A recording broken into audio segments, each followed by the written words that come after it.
Okay, well, I'll go ahead and get started.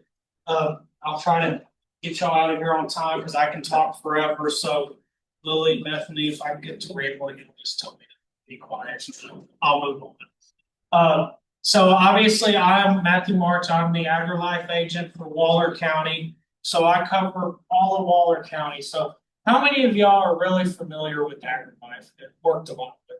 There are quite a few of y'all with me. So my talk today is going to be kind of a little bit of what AgriLife is as an agency, as far as how it's set up and what we can provide, and then a little bit about what we actually do here in Waller County. So even if y'all aren't in Waller County, every county does a little bit something different, just because every agent kind of makes their county their own. But a lot of what we'll talk about will be similar across counties. So AgriLife is unique, as we're the only state agency, at least this is what I've always been told, no one's ever corrected me.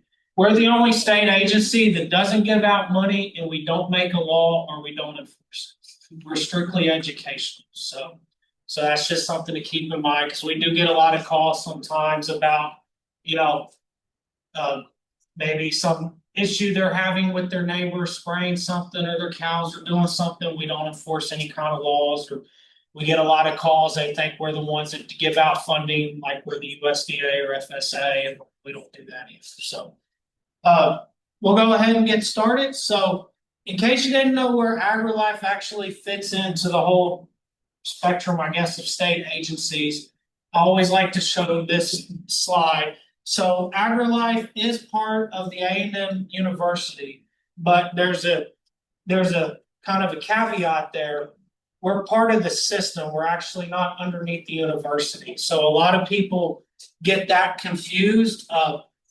They just see the AgriLife extension or Texas A&M AgriLife extension, and they think we're actually part of the university. So my boss's boss does not answer to the president of the university. They answer directly to the chancellor of the system. So within the A&M University system, you actually have 11 different universities. Obviously, you got the mothership up there in College Station, but you got a bunch of other universities across the state. I mean, it seems like we're adding a new one every day to the system, so I can't even keep up. I think we now have A&M Victoria has been the most recent addition. I think it used to be U of H Victoria, but there's 8 state agencies underneath the A&M University system. So you can see AgriLife's just one of those agencies. Other ones that y'all might, so AgriLife Extension and AgriLife Research are actually 2 different state agencies. The research is obviously centered more up at College Station or at the research stations actually doing the studies, and Extension is more to get the word out on the studies. And I'll talk about more of that here in a minute. The other one that I want to point out is you'll see, well, 2 of them. The first thing you'll see, most of them have Texas A&M in. So until about 4 or 5 years ago, it was when I was working in East Texas, the Forest Service used to just be Texas Forest Service. It's always been underneath the A&M system. Well, the powers that be determined that needed to be noted, that everyone knew that was part of the A&M system. So the Forest Service is now the Texas A&M Forest Service. So if you want to make any foresters mad, most of them went to SFA. Tell them that they work for the Texas A&M Forest Service. It's still a sore point for them, because I actually was talking to one yesterday, and I noticed he refused to say that. He just kept calling it the Texas Forest Service. The other one that a lot of people don't know, and this started after Hurricane Harvey, TDEM, or the Texas Division of Emergency Management, used to be under DPS. Again, the powers that be determined that A&M, or the A&M University system, was grand, and we were the only agency that had someone in every county in the state. So they actually moved emergency management over underneath the A&M system. I believe they're actually based out of College Station now on Riverside campus, is actually where their state office is at. So if any of y'all ever seen a press conference with the governor or some high state officials, or if there's a hurricane coming in and they're telling you what to do, and you're wondering why the heck is there an A&M University system flag behind Avid, that's the reason why, because emergency management is now underneath the A&M University system. which makes my job fun because then anytime there's an emergency, they like extension agents to go do something about it. So the A&M University system, or the AgriLife extension is part of the land grant university system. So this goes all the way back to 1862 with the Morrill Act. And basically, the Morrill Act was used to say, we're going to establish these universities to study engineering and agriculture, to get those facts out to the public, because at the time that was what the federal government said we really needed to have across the states. So every state has one land grant university. So LSU is for Louisiana, Oklahoma State's for Oklahoma, Penn State's for Pennsylvania. You can go on and on the list. So that the Morrill Act established A&M in 1862 as part of the land grant university system.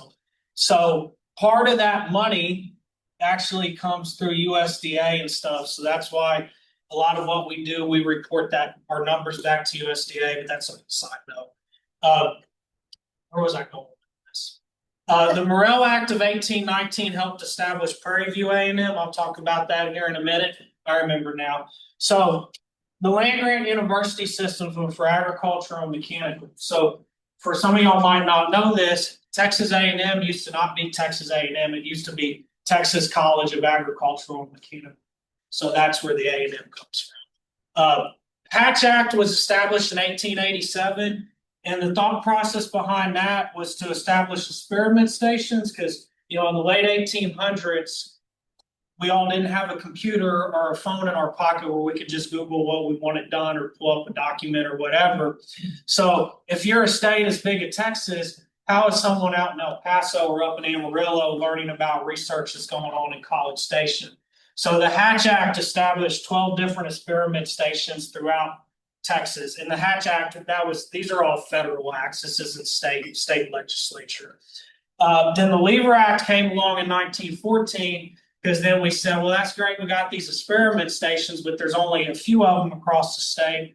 We're still not doing a good way of getting the information out. So the Lever Act basically established your extension services in each state. And that was a way to get the information out. So the way all your land grant university systems work is you have the university that teaches the kids or teaches the students. Then the thought process is, and they go on to be grad students or whatever, and then they do research with the Hatch Act, and then the Extension Service disseminates that information. So that's how, if y'all ever wondered how the land grant university systems are set up, that's again, just kind of more of a representation, a picture of how A&M is kind of set up. So you got the A&M system, then you have Texas A&M AgriLife, and then under it you have the research, extension, the Forest Service, and TVMLDA, which is the vet lab up in College Station. They also have a vet lab in East Texas, Gonzales, and the Panhandle. One in East Texas and Gonzales is chickens. The one up in the Panhandle is for pig. But you can also see the College of Ag is kind of connected with the university and us. So we all kind of work together, but differently. So the Morrill Act of 1819 locally helped us establish Prairie View A&M.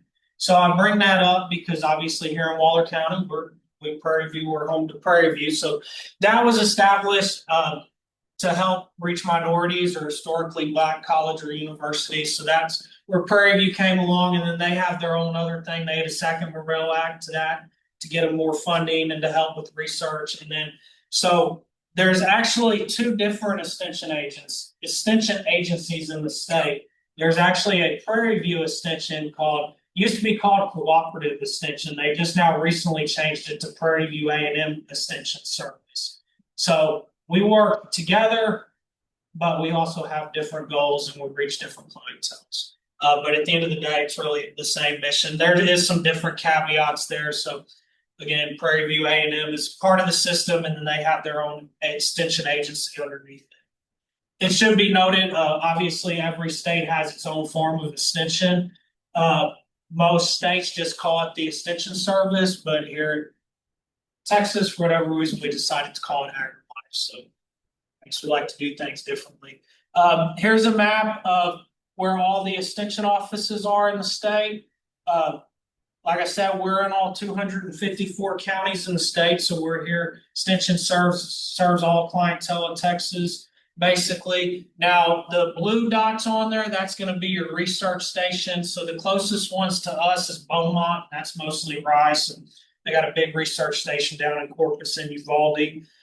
There is some sub-research stations throughout the state, but that's the big ones, blue dots. But if you were to actually count all these little gray dots on there that represent each county office, there's actually not 254 of them, because there's a few counties out in kind of this part of the state where there ain't but about 300 people in the county, and all they grow is cotton. So they got like they have some agents that cover 2 counties out there, basically.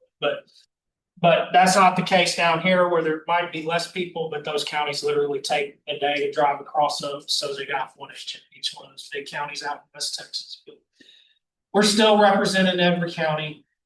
This is where you got Prairie View agents at. So their agency isn't as big, but you can see that they're in most of the major urban areas, and then a lot of in East Texas and down in South Texas. Kind of correlates to the counties that have higher minority. Obviously, we have in our office. So in our office here in Waller County, we have 7 agents in the office. We have 4 Prairie View agents and then 3 AgriLife agents, and we each cover a different subject area. So when you're looking, AgriLife's really complicated. If y'all didn't know, we're actually partly funded by the state, and we're partially funded by the county commissioners. So it's actually, that's where the word cooperative comes into. If you see that word thrown around a lot with extension. So me personally, about 60% of my salary comes from the state, 40% roughly comes from the county, and all my travel funds and any kind of money to do my job comes from either volunteer organizations in the county or from the county commissioners courts itself. So where I'm going with that is there's a lot. The county commission, AgriLife has the way it likes to fill offices as far as what agents are there, but the county commissioners have quite a bit of say in that also, because obviously they're helping foot the bill. But either way, this is kind of the standard of how offices are set up. Every county is going to have an ag and natural resource agent, which is what my role is. Obviously, we work mostly with the landowners and deal in the ag and wildlife realm. You have, then after that, most counties, if they're going to have a second agent, they're going to have a family consumer health agent, or FCH. So they're dealing with nutrition and health. Then if you're going to have a third agent, you're either going to have a 4-H agent that deals directly with just youth projects and livestock projects, the whole 4-H program. And then some counties have a horticulture agent. We do not have a horticulture agent here in Waller County. I am the de facto horticulture agent since I'm the ag agent. But most of your bigger urban counties have a horticulture agent. And then some of your counties down in the valley, Fredericksburg, where they got the wine stuff, they have a horticulture agent. So some of your counties that are bigger in horticulture, even though I will argue that we could use a horticulture agent, because horticulture is actually the #1 agricultural crop in Waller County from an economic standpoint. So, and I'm not talking about like people mowing lawns and landscapers. We have several big nurseries in the county. They're pretty big money. And then as you go further down, Prairie View actually has what they call some economic and community development agents. AgriLife doesn't have those type of agents. And then every coastal county has a marine agent. So that's kind of your different roles. I put this up here though, because as a landowner, or when you're working with landowners, or y'all, with the agencies you represent, we all work together. And a lot of these agents you might say, well, the ag agent's the only one that I can really work with. Well, a good example is a lot of ag and FCH agents might partner together to do a beef program, or maybe they'll beef cattle and grazing is what the topic is, but the FCH agent will come in and do a beef nutrition during that, like how to cook a steak and stuff. So we all work together. That's me, obviously. I got my contact information, so I'll bring that up later. But I guess for more today, how can extension help you as a landowner? Um, like I said, every county is going to be different, but they all kind of follow the same similar format. So we're going to talk about this and then what I kind of do here in Waller County. So our biggest thing is educational programming, obviously, is to get the education out there. Each agent has to do like an in-depth program area at a minimum of 2. I have 3 here in Waller County. We have beef and forage, wildlife, habitat improvement, and commercial horticulture. So that's where most of my educational programs focus at. We do result demonstrations, and I'll talk about more of those in a minute. But those are basically research projects, volunteer management. I am the volunteer coordinator. We have, I just pulled this number up yesterday. How many volunteer? We had like 12,000 volunteer hours last year and a half or something along those lines. We have a lot of volunteers. We get no money from the state or from the county really to do our programming. Extension relies heavily on volunteers. So if y'all are working with landowners and they want something done, let's say they're having a problem with the brush species or something, a lot of times you can work with the extension office. They'll, if they're going to volunteer their land and resource, maybe the agent will come out and help them. Because like I said, we don't have money for nothing. We depend solely on volunteers because our budget is almost 95% just salary and benefits. So there's no extra budget in extension for anything other than salary. Which makes it interesting when they have to do budget cuts because they can't just say like, well, we'll get rid of the truck. It's usually goes straight to positions. But and then we do a lot of one-on-one contacts. So that's people that just walk into the office. Like I said, beef and forage. Harvey, you're in here somewhere. Yeah, there you are, right there.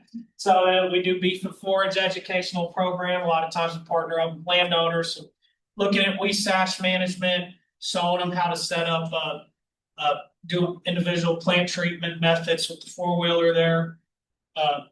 Wildlife and habitat improvement. So this was down at Twinwood Farms down there south of Brookshire where they did some deer stuff. So setting up feral hog traps, food plots, stuff like that.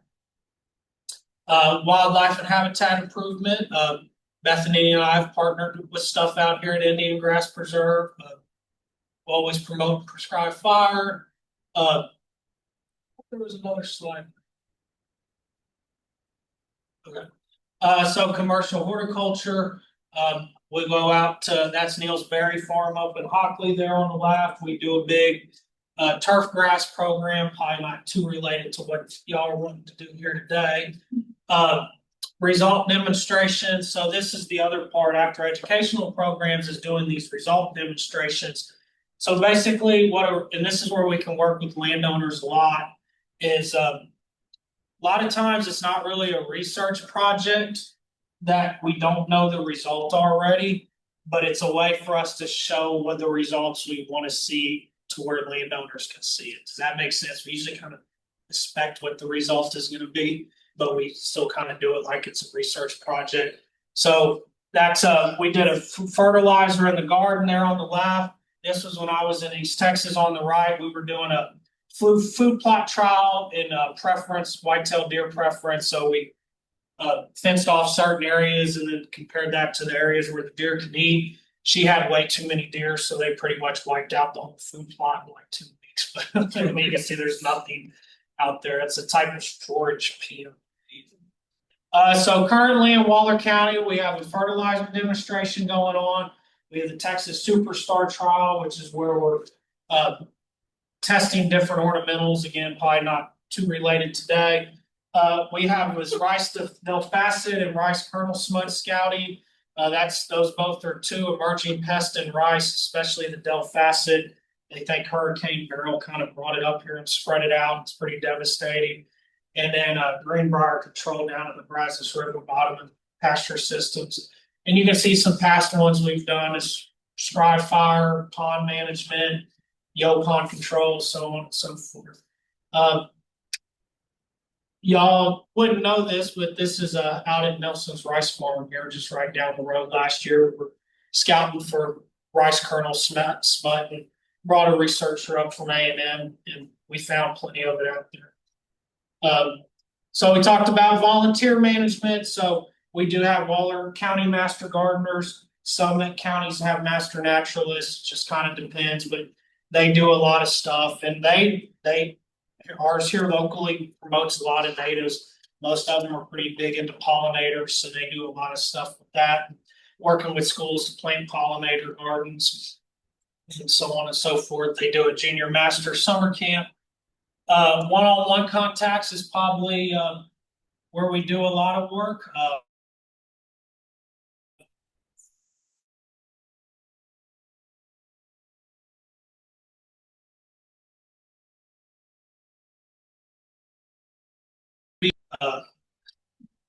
I could go on for it.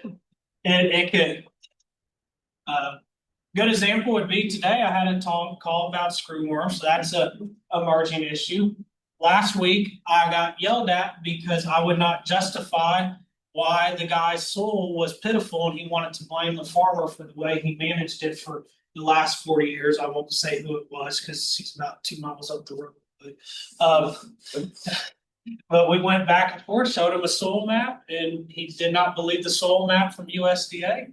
And he said, why can Tex Dot's right away along 362, why has it got 5-foot ryegrass, and why does my pasture have nothing? Well, because it's the right of way that's got ryegrass. Well, you're telling me the soil is different over there than what the soil is in my pasture? Well, yeah, they built a road there. I knows where the soil came from.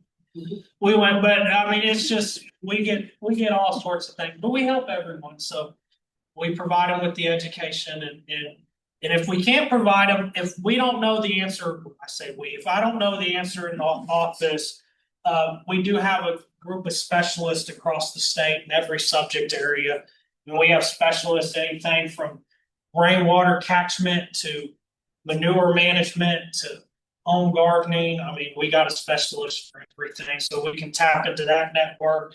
And then obviously, I work with the Soil Board, USDA, and a lot of other local resources there. I got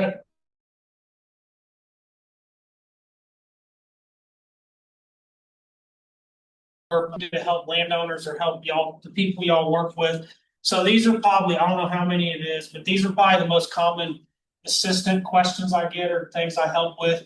And I can go do site visits, and I'm probably not the best about it. I don't know, maybe when I was first started, I probably did more site visits just to get to know people and get around. But a lot of times I can solve your issue without coming to do a site visit. So if I can, I'll do that just for time's sake. But I do site visits when there's an issue that's, we can't solve, or maybe it's more in depth. I mean, I'll go out and we'll go help landowners that they just brought a piece of property and they don't know what to do. I'll literally go walk through the property and say, well, sorry, the realtor told you that you could have 10 cows, 2 horses, and a blueberry orchard on 5 acres, but that's just not going to work. So let's focus on one thing for now. We get a lot of those too.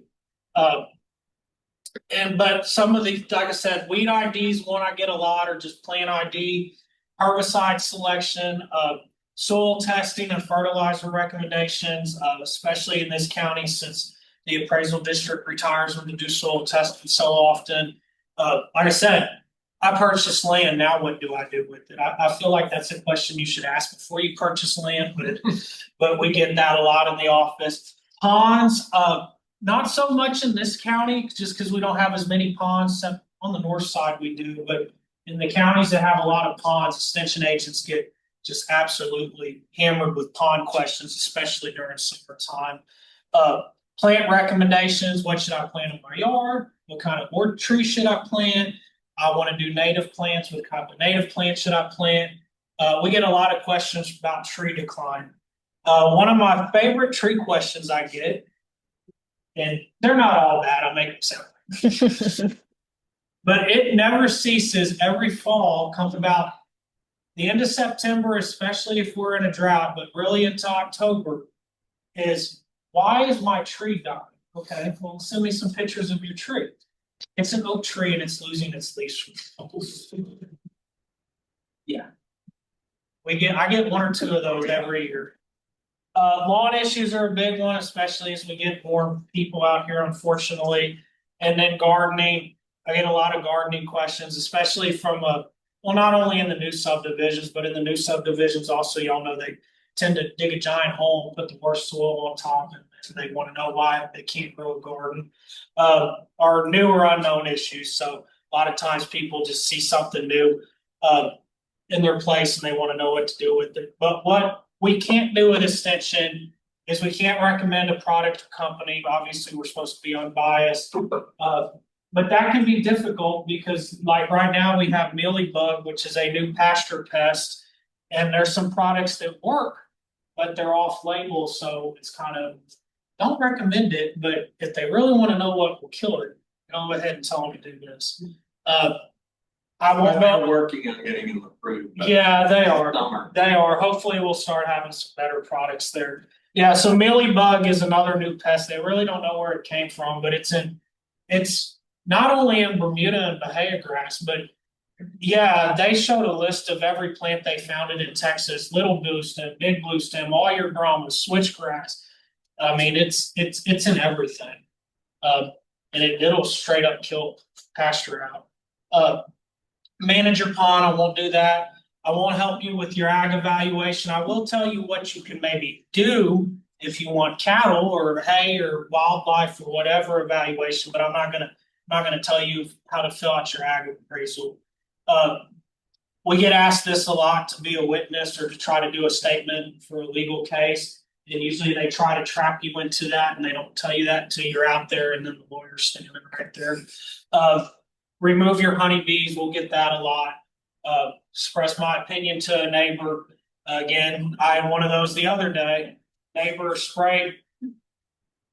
All right, so y'all know tallow very well, right? So for y'all, I'm sure most of y'all know this, but tallow, and bee people absolutely love Chinese tallow. Apparently, it makes the best honey ever. Which I've had tallow. It's good. I had a lady call and she wants to know where our tallow tree. She sent me pictures. Her neighbor killed the tallow in his pasture and it drifted over onto her fence line, and she wanted me to really call the neighbor and tell him what he did wrong. And I said, I'm not getting in between that. And I'm not going to manage your property. So I'll provide recommendations and help you along the way, but I'm not going to come out there every week. We're getting late, so I'll just fly through these real quick, but different flyers. So we do a South Central Texas Ag Conference. Here's more pictures out at Harvey's place. That was the South Central Texas Ag Conference. We do a beef and forage dinner. We do help those folks that want to get their applicators licensed to sell restricted products. We do a big forage day up at Thomas Ranch up in Grimes County outside of Richards or Anderson. So we do call people around and we show them different demonstrations. Soil board's big with helping with that one. There's a big beef program, cow-calf clinic over in Brenham, and it's not all beef. We've done Acres in Action out here at the Indiangrass Preserve. That was when I first got started in Waller County. Here's some pictures of it here. Bethany, I don't know if you're in any of here. No, that's it. Is that's right? You were what? That's right. Alex was helping. Pond management. This is we actually went over to Sandhill Farms and looked at their ponds out there. Pick your own. So we do a bunch of horticulture stuff. That's the Superstar trial down in Brookwood. So if y'all ever want to, I know y'all are all native, but in case you want to know what ornamental grows, there is some. I'm sure some natives there. Yeah, but I don't know if we have any natives in this.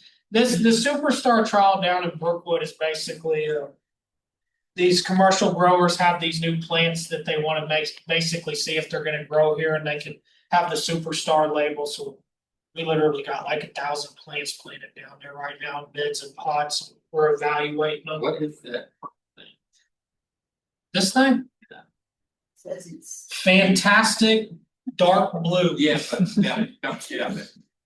I don't know. It obviously has some name other than it came Harvey, from. if it was a native flower, I could probably maybe tell you, but I'm lost with this one. Yeah. In fact, when we did the program the other day or last year, where we had to let the public come out, my partner in Harris County, she was supposed to be there but she forgot it was her 40th, or not her 40th. It was her 5th year wedding anniversary that day. I don't know why I said. And so they had planned a big trip. Either way, she was supposed to talk about all these flowers, and she had made the presentation. I didn't know any of these names. I was up till like midnight that night trying to learn how to pronounce all these ornamental names. I was nervous. Last thing I wanted to show y'all is I'm trying to put together for 4 or so rice farmers and grain farmers left in the county a little farmer appreciation breakfast in a couple of weeks. I am also inviting I gotta invite everyone, but I am also inviting the landowners or people that are part of that. So I wanted to show y'all in case y'all want to come. It's Is technically, this the first time you've done this? yes. I have this on my phone. I was gonna ask you if you've gotten good results. I've had a few people sign up, but I mean, and the people that I want to come, they're just gonna show up. So, but I've let David know, so.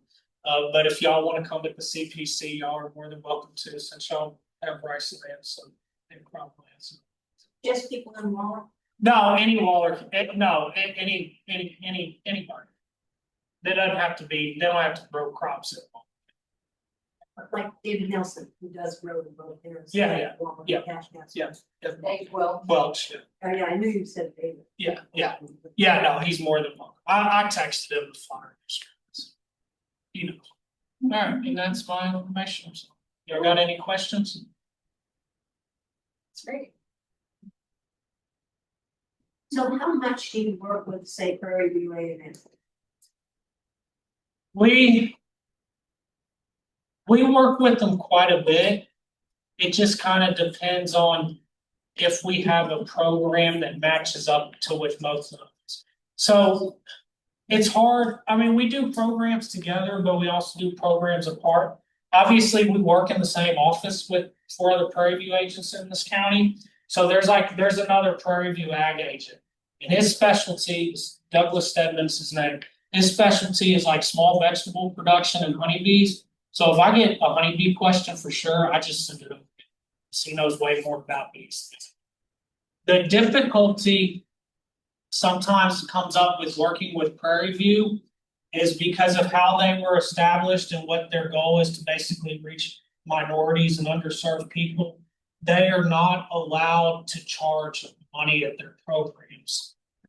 But we have, on the AgriLife side, we have to charge money or at least get sponsorship, because if we're going to provide a meal for 100 people, well, that's $500 right there between donuts, coffee, catered lunch. So there's a difficulty there, because if Prairie View is going to be a part of it, to charge money, and then you can't sit at the door and say one person, well, you're allowed to come in for free because of who you are, and you know, so there's some difficulty there. Coastal Prairie Master Naturalists can come to your event, right? Yeah, anyone's welcome. I mean, we don't turn anyone down. Yeah, anyone's welcome at any extension. Or you just want to learn, or just interested in the topic. A lot of your stuff is on your website too, so people will. Yeah, so You use your high school picture? a little. Like, It's just- That was only 4 years ago. Boy, they've been mean to you. Extension's wrong. That's what happens when you move to Waller County. Oh, Check. It's. yeah. I was gonna pull up the website. Here, I would use Chrome. I can do that. I was thinking I needed to change that picture. The picture's also 5 years old. Surely it'll come for us all, huh?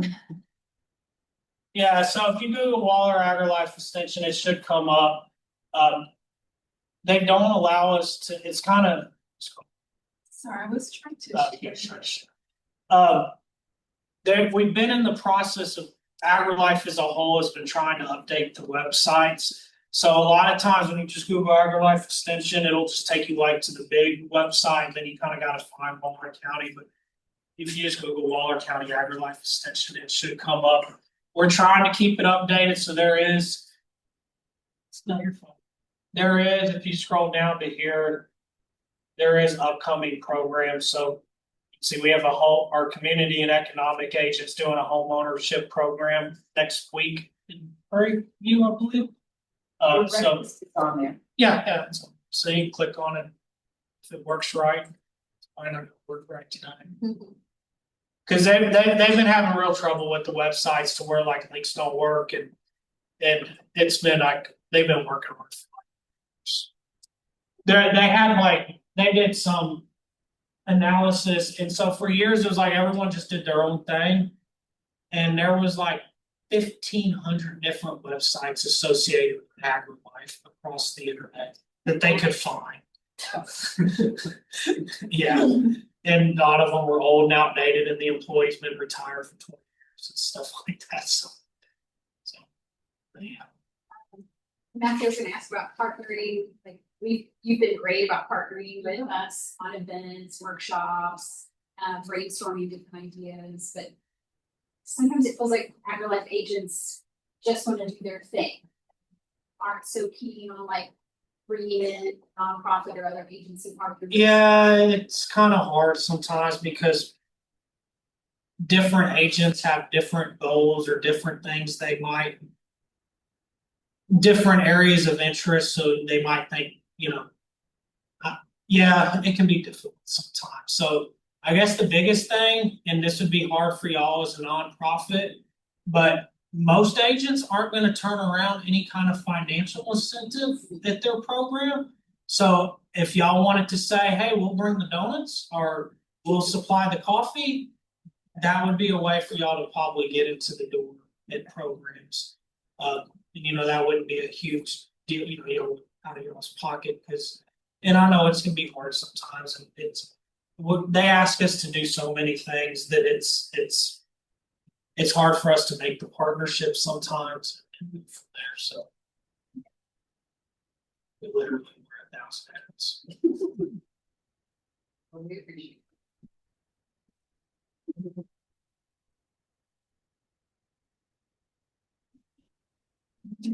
I think the nice thing is having recorded this, we'll be able to put it up on our website as well. So a lot more people will be able to get this in the movies and what we can do in the newsletter. This really was a lot of good information that you guys present. So it'd be great for landowners and people to know more. Sorry. I put it on. I put it on the stuff. I put it on. Yeah, that's great. Well, that wraps up our, sit down, talk presentation. I know Bethany, I don't know if you wanted to say anything about the Welcome Center renovation, but feel free to look at the display cases. Please take more food way out. Welcome to Walking Mountain Trails, but this is kind of our wrap up. So thank you so much for coming out, and joining us today. Ryan was going to talk about one more thing. Yeah, well, actually, another thing popped up too, but thank you, Miriam. So coming up, I think June, whatever Monday is, the 22nd. I think the Galveston Estuary Program will be putting out their request for proposals for projects through their different subcommittees. I'm on the Water and Sediment Quality. I'm the chair of the Water and Sediment Quality Subcommittee, and so our projects focus on water quality improvement stuff. It's not limited to, you can do like habitat improvement and other things that we know will benefit water quality. So there's that. And then I know it's not really in the neighborhood, but in Lamar on July 1st is a Texas riparian and stream ecosystem workshop. That's a program actually we fund through Extension and Water Resources Institute.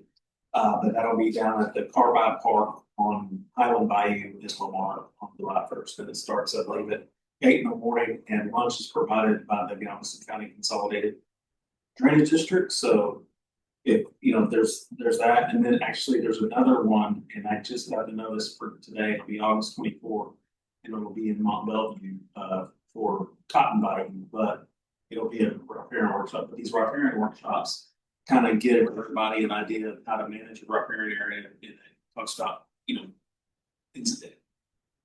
just more of the natural management and how riparian areas help prevent flooding and filter pollutants and other benefits we have of that. And there's all kind of experts there. I think there's some plant identification because there's a riparian walk. There's also some tips on feral hog management and riparian management itself and everything, so there's just a couple of opportunities. I can forward to all that information. Why? Any details? Right, if you don't know, Bethany and Jenny and Pete all worked on the Give Back grant, and we got pretty good research. We also get a lot of conservation assistance program money, due diligence for all of our projects. So it's a really wonderful program. Great communities. So thank you for sharing that. All those great subcommittees. I think a lot of this work, it takes partners, and that's what I try to encourage is talk to people and partner with people and because you can't, I mean, there's so much going on. I mean, people might not know about this program, but they know about this program, but maybe you can combine them and combine those efforts. I think really just encourage you to get out, visit with people, see what they're doing, see how maybe you could cross pollinate with what they're doing and.